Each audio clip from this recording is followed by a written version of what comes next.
Furahia na uburudike na vipindi vya Bujumbura TV. Ladies and gentlemen, hello wapenzi watazamaji wa Bujumbura TV, na peni karibu sana katika kipindi cha leo Shalom, ambacho mnajua kama kinakuwa tunaongea sana kuhusu waimbaji wa Injili, na siku ya leo tuko na mgeni ambayo ni Delison Maguru, na ni mfalme wa Sembeni, au vipi? Wanasema ndio hivyo tena, ni Sebeni maana yake naweza kusema kwamba ni nyimbo za sifa.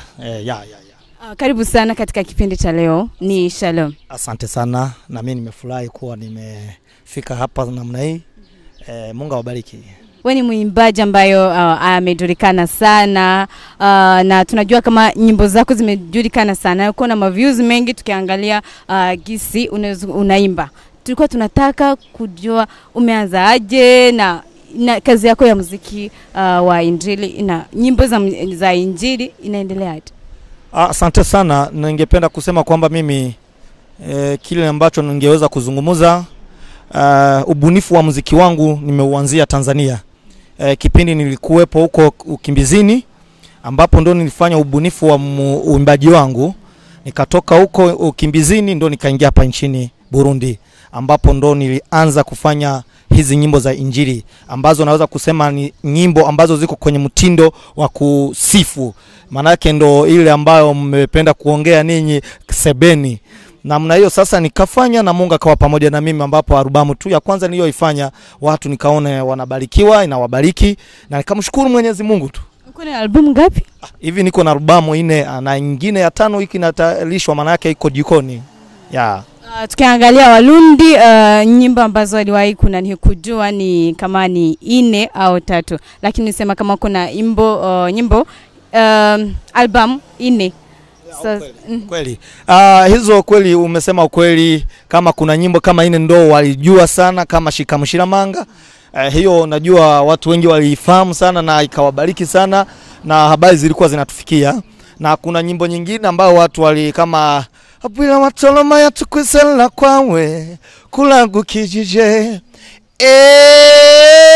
haleluya. Kama hiyo nafikiri watu wengi waliweza kuijua sana. Na uligikoma ngoma Yesuwe, uligikoma ngoma Yesuwe, yelelelele. Hata nikifikisha hapo tu wengine wameendelea tu. Asante sana. Kuona nyimbo zako ni mingi sana, albumu 4 na nyimbo na waza albumu 4. Kama kila albamu ilikuwa na nyimbo 10, hapo tukifanya mahesabu ni 40 yani. Kuona sasa kama Warundi wamejua 4 tu, hiyo wimbo 4, au ni kama kuna kosa au uliwahi nani kufanya ma concert inchi mbalimbali ukadisahau sisi? Unajua, ningependa kusema hizo 4 ndio zilitambulisha kazi yangu, sababu katika hii huduma tunayoifanya unakuaga na ile kazi ambayo inatambulisha kazi zingine. Hizo ndo nyimbo zikajulikana sana, zikawa maarufu kwa watu sana, ila na nyimbo zingine wanazipenda.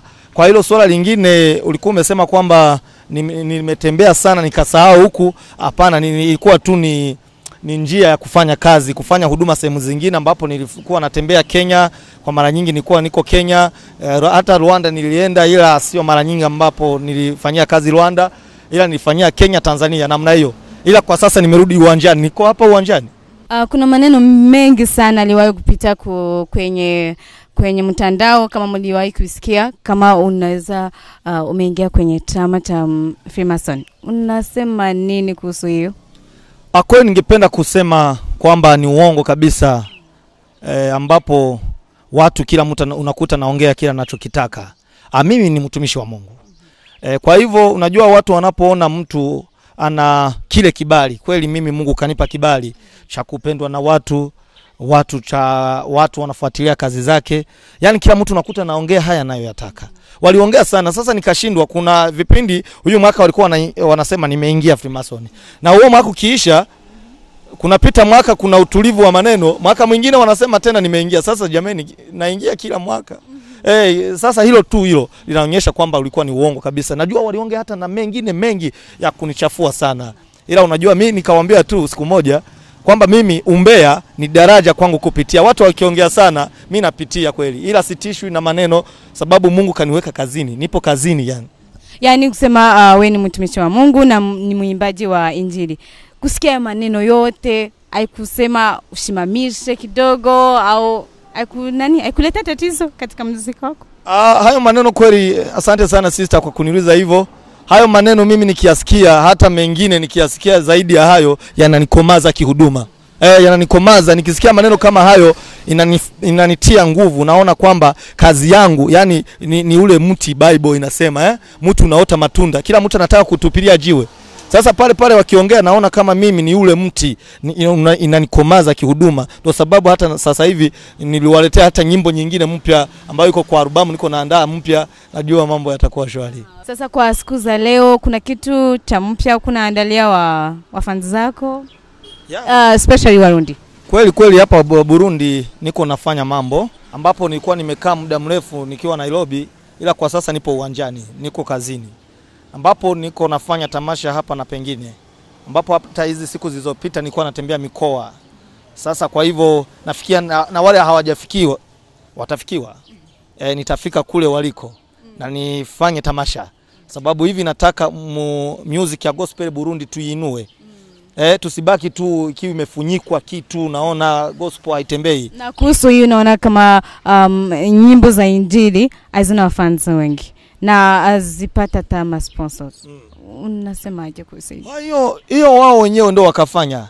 Wao waimbaji wa nyimbo za Injili, hata waanzilishi wa nyimbo za Injili ndio wangesimama kwa kufanya ubunifu na kutembea na kuweka hadharani kazi zao. Sasa kinachowaponza ni unaona ni kosa ya waimbaji.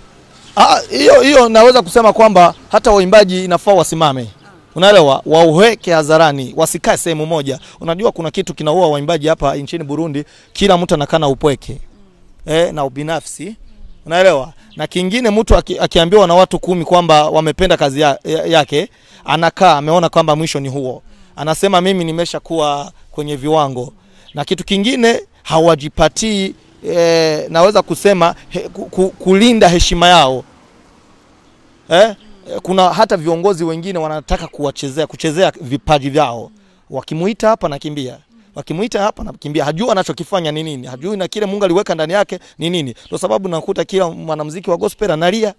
Kitu gani ukasema au unashauri katika kampuni za hapa Burundi kuhusu kusaidia waimbaji wa Injili? Kweli kitu ningependa kuongea sio kitu kingine. Hapa Burundi support ya waimbaji wa nyimbo za Injili kweli haipo. Kusema kweli haipo. Ndio sababu hata tunapotizama nchi zingine vile wanasupport huu upande na upande mwingine wanausupporti. Kwa sababu naona kuna mtu anaweza kuwa na maono ya kutembea hata mikoani atangaze kazi yake, ila hatembei sababu ya uwezo. Unakuta hana uwezo.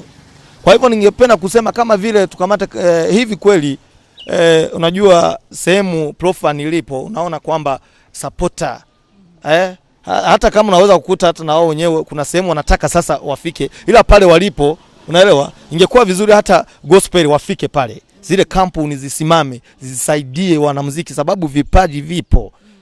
Ila ni vile tu sasa hawajapata wale watu wa kuwasogelea waambie fanyeni hivi na hivi na hivi, tuwasupporti kazi zenu zikawe na nguvu juu zaidi. Na wasaidie sana kusema roho za watu wengi ziokoke. Unajua unaposupport muimbaji wa nyimbo za Injili, ile Injili atakayoituma kule na pale itasaidia mioyo ya watu. Na wewe mwenyewe umesupport kama ni kampuni, mtazidi kubarikiwa. Safi sana. Mtazidi kubarikiwa. Maana yake ndo sababu zile kampuni hata waimbaji wa nyimbo za Injili ingekuwa vizuri wasupport. Ili waimbaji wa nyimbo za Injili watume Injili yao kote na wasikae. Na kitu kingine unajua hata kama ni hivyo wasikae, wafanye kazi na wasikae sehemu moja.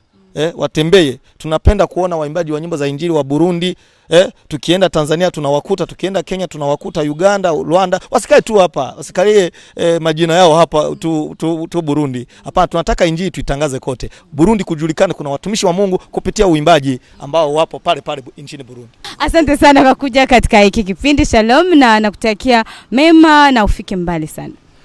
Ningeweza kusema asante sana pia na ninyi kabisa, na washukuru kwa hii kazi mko mnaifanya, ambapo mnatafuta mwanamuziki ili mumhoje kupitia kazi yake anayoifanya. Haya ni mambo ambayo ni mazuri sana Na ningependa kuchukua huu muda kwa kuwapongeza kabisa, ongeleni sana. Ambasimana isololanyi vyawe, ambasimana isololanyi vyawe. Hayo ni mambo mpya, unajua hayo. Asante sana. Shukrani sana, na washukuruni sana. Furahia na uburudike na vipindi vya Bujumbura TV.